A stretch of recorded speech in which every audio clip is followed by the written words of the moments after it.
but I've got a few questions I'd like to ask you about the First and Sober newsletter in particular, then before we dive into that.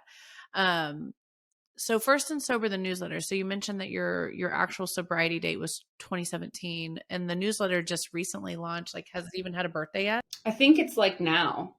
I got to look at the actual date. It's right around now. So you've been pinning this for about a year, and have tens of thousands of people following along with what you do, literally from all across the globe, people who don't know you at all, but they have found you through this newsletter platform.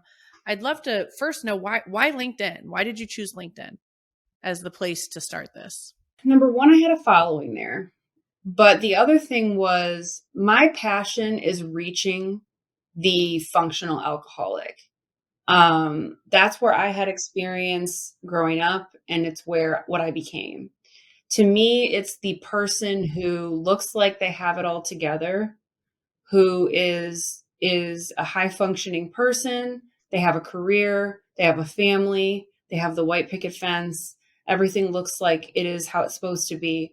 But they might be miserable inside, and they might be leveraging alcohol as a way to cope with things, whether it's past trauma, whether it's just insecurity, whatever it might be.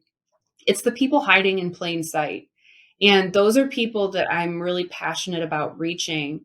And those are the people too, like when we talk about drinking culture, the people that can hide because it's so accepted in our culture to go to a business event and it's centered at a bar. I mean, how many business events do you go to that it's literally people standing around a bar? Or it's advertised as there's, Yeah, open bar, come for happy absolutely. hour.